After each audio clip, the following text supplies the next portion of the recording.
Good morning slash evening slash afternoon geeks. It is June 1st. No, it is July 1st. Actually, it's not even that. I'm on vacation. I don't know how much time I'm going to have.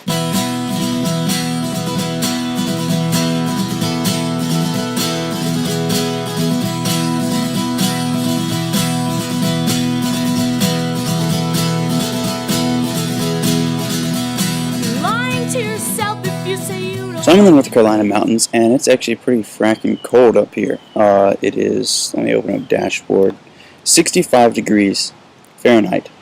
At home, it's probably 88, 95, something like that. I'm watching 2001: A Space Odyssey for the first time. I've seen part of it before, and for those of you who think it's boring and slow and stuff, once you get past about the first half hour or so, then it actually speeds up. There's more dialogue and plot.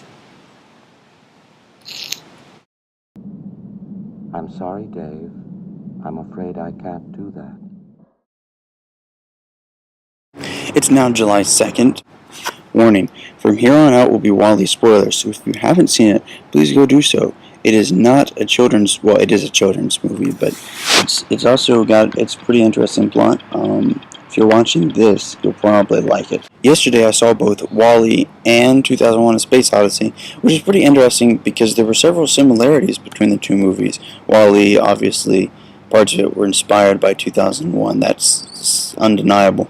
One of the biggest similarities between the two movies was that the computer Otto, which is the autopilot in WALL-E, his eye face thing is exactly like Hal's eye face thing, the HAL 9000 computer in 2001. Also, they're both computers that go rogue. And then there's music that is similar in both movies. For example, WALL-E uses Thus Spoke Zarathustra, which is arguably the main theme for 2001.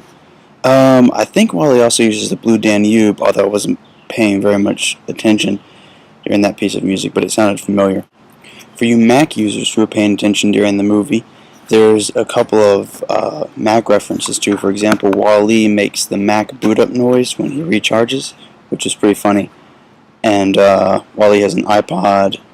And also, something that you might only catch in the credits is that the autopilot, Otto, also is voiced by the Mac System speech synthesis program, which is pretty interesting. Most of the robot sounds are created through sound effects done by Ben Burt, who was the sound designer for the Star Wars movies. He's the one who did R2-D2. Okay, Bree, I'm going to be honest.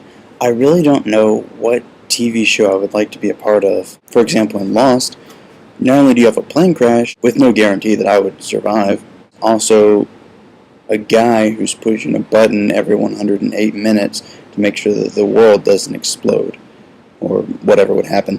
Really, I have no idea. Sorry. Here's my question to you. Which Pixar movie did you like more, WALL-E or The Incredibles? Those are probably my top two favorites, and so I'd like to know what you thought about them. Alright guys, that's it for today, wrapping this up, so I'll see you back here Monday. Thanks.